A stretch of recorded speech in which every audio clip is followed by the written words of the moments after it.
क्या election commission of India, जिसे हम डेमोक्रेसी का सबसे न्यूट्रल और ट्रस्टवर्दी इंस्टीट्यूशन मानते हैं, अब खुद क्वेश्चन मार्क के अंडर आ गया है? क्या सच में वोटर लिस्ट से लाखों लोगों को हटा दिया गया था? और अगर हाँ, तो क्या ये एक एडमिनिस्ट्रेटिव एरर है या कुछ और?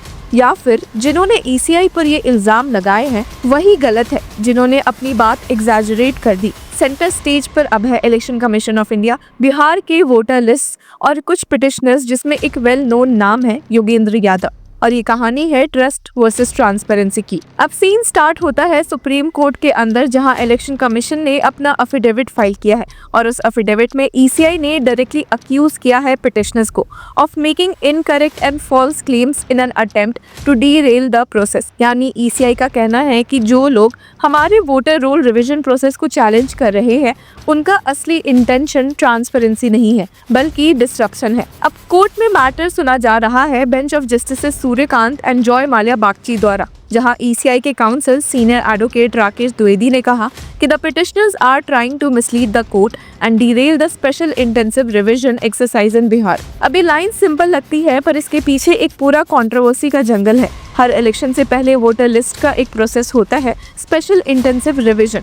इसमें इलेक्शन कमीशन हर कॉन्स्टिट्यूएंसी में वेरीफाई करती है कि वोटर लिस्ट एक्यूरेट है या नहीं, कौन नए वोटर्स ऐड हुए, कौन रिलोकेट हुए, कौन वोटर्स अब अनफॉर्चुनेटली नहीं रहे, सब अपडेट किया जाता है। और बिहार में ये एसआईआर 2025 शुरू हुआ था, पर कुछ पिटिशनर्स ने सुप्रीम कोर्ट में जाके बोला कि इस प्रोसेस में मैसिव इरेगुलरिटीज है, जिनमें पिटिशनर्स की तरफ से मौजूद है नामी चेहरे जैसे कि advocate Prashant Bhushan, senior advocate Gopal Shankar Narayanan etcetera. अब उनका कहना था कि वोटर एक्सक्लूजन का स्केल बहुत बड़ा है और कुछ कम्युनिटीज स्पेशली मुस्लिम्स को डिस्प्रोपोर्शनेटली डिलीट कर दिया गया है, और यहीं से पूरा मैटर सुप्रीम कोर्ट तक पहुंच गया।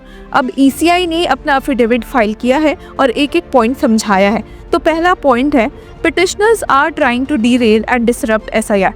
अब ईसीआई ने कहा कि ये लोग वोटर राइट्स के लिए नहीं बल्कि पूरे एसआईआर प्रोसेस को रोकने के लिए आए हैं, और उनका रियल ऑब्जेक्टिव ये है कि अगर बिहार में प्रोसेस रुक गया तो बाकी स्टेट्स में भी कंडक्ट ना हो। यानी ईसीआई के हिसाब से ये एक स्ट्रैटेजी है डिले और डिसरप्शन क्रिएट करने का। दूसरा पॉइंट है false statements in an affidavit. Commission ने बोला कि पिटिशनर्स के एफिडेविट्स में इनकरेक्ट एंड फॉल्स स्टेटमेंट्स दिए गए हैं। उन्होंने कहा कि ग्राउंड वेरिफिकेशन के बिना बस न्यूज़पेपर और अजम्पशंस के बेसिस पर क्लेम्स किए गए हैं। सीनियर एडवोकेट राकेश द्विवेदी ने तो कोर्ट में भी कहा कि they are making wild allegations without any credible data only to create confusion. Next point, Yogendra Yadavs claim on voter exclusion. अब एक्टिविस्ट योगेंद्र यादव ने अपनी सबमिशंस में कहा था कि एसआईआर के प्रोसेस में wide spread exclusion of voters हुआ है, पर ईसीआई ने एफिडेविट में लिखा कि यादव ने अपने आर्ग्यूमेंट्स के लिए न्यूज़पेपर आर्टिकल्स और सेल्फ मेड चार्ट्स यूज किए थे, जो उनके एफिडेविट का पार्ट ही नहीं थे। ईसीआई ने कहा कि the submissions are the product of a distorted use of small data set. मतलब ईसीआई का कहना है कि सैंपल साइज छोटा था पर कंक्लूजन बड़ा निकाल दिया गया। नेक्स्ट पॉइंट है wrong use of census data. अब पिटिशनर्स ने 2011 सेंसस के पॉपुलेशन प्रोजेक्शन डेटा को यूज करके दिखाया कि वोटर्स कम हो गए हैं, पर ईसीआई ने काउंटर किया। Population projections from the 2011 census cannot be used for judging the accuracy of the electoral roll. उनका कहना था कि 2011 के डेटा को 2025 के रोल से कंपेयर करना साइंटिफिकली फ्लॉड है, क्योंकि डेमोग्राफी 14 साल में बहुत चेंज हो चुकी है। नेक्स्ट पॉइंट था एलिगेशन ऑफ मुस्लिम एक्सक्लूजन। अब ये सबसे सेंसिटिव एलिगेशन था। पिटिशनर्स ने बोला कि मुस्लिम वोटर्स को डिस्प्रोपोर्शनेटली तरीके से डिलीट किया गया है।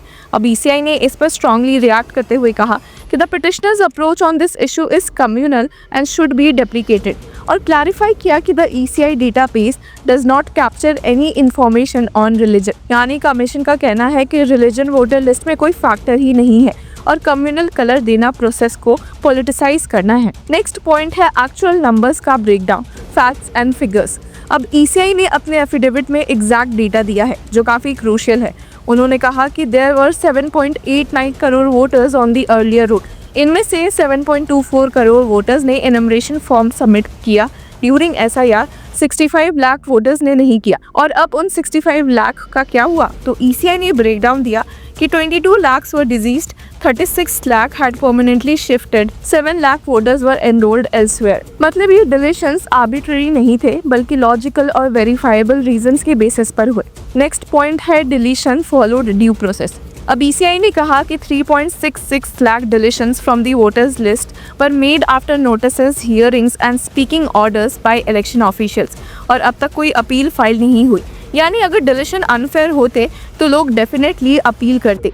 ये उनका एक स्ट्रॉन्ग पॉइंट था कि कोई प्रोसीजरल लैप्स नहीं हुआ। Point 8, issue of 45,000 gibberish name. अब योगेंद्र यादव ने एक और शॉकिंग क्लेम किया था कि वोटर लिस्ट में 45,000 जिब्रिश नेम्स आए हैं जहां नाम का कुछ सेंस ही नहीं बनता। ECI ने कहा कि ये गलती एक्चुअली सॉफ्टवेयर ट्रांसलेशन एरर की वजह से हुआ।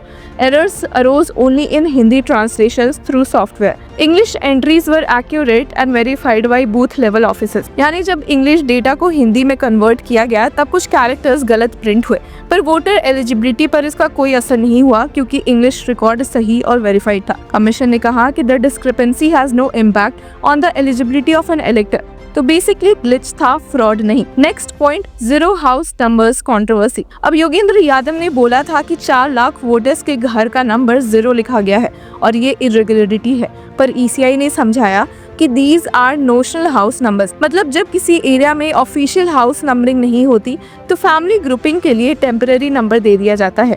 ECI ने फर्दर कहा कि no new marking was done during the SIR 2025. This has been standard practice to keep families together on rules. यानी ये कोई मैनिपुलेशन नहीं है, एक एडमिनिस्ट्रेटिव कन्वीनियंस है। And the last point, SIR 2025 completed successfully. अब फाइनली ECI ने अपने एफिडेविट में लिखा कि the SIR 2025 has achieved its objective of purification of electoral rolls and the final roll was notified on September 30, 2025. उनका कहना था कि अब जब फाइनल रोल पब्लिश हो गया है तो पिटिशंस इनफ्रक्चुअस हो गए हैं, यानी अब चैलेंज करने का कोई प्रैक्टिकल रेलेवेंस नहीं बचा। अब हियरिंग के दौरान सीनियर एडवोकेट राकेश द्विवेदी ने थोड़ा शार्प टोन में कहा भी था, These petitioners are attempting to create suspicion where there is none. The Election Commission is a constitutional body, not a political tool. Justice Suryakant ने भी ऑब्जर्व किया कि मैटर में फैक्चुअल एग्जामिनेशन जरूरी है और कोर्ट अफिडेविट के क्लेम्स और काउंटर क्लेम्स दोनों देखेगा। अब नेक्स्ट हियरिंग में डिसाइड होगा कि क्या सुप्रीम कोर्ट ECI के स्टैंड से सैटिस्फाई होती है या पिटिशनर्स के क्लेम में कुछ मेरिट दिखता है। अगर आपको लार्जर पिक्चर समझना भी है तो ये केस सिर्फ बिहार के वोटर लिस्ट का नहीं है, ये एक प्रेसिडेंट सेटिंग मोमेंट है जहां सुप्रीम कोर्ट को डिसाइड करना है कि वोटर रोल रिवीजन के प्रोसेस में जुडिशियल स्क्रूटनी की लिमिट क्या होगी। क्या कोर्ट्स हर स्टेट के इलेक्टोरल रोल में इंटरवेन कर सकता है या ये domain purely election commission of India का होना चाहिए, और ये भी कि एक्टिविस्ट डेटा और मीडिया रिपोर्ट्स के बेस पर कॉन्स्टिट्यूशनल बॉडी के अगेंस्ट केस बन सकता है या नहीं। तो व्यूअर्स, आपकी क्या राय है हमें कमेंट सेक्शन में जरूर बताएं, और तब तक के लिए कीप फॉलोइंग लॉ चक्रा।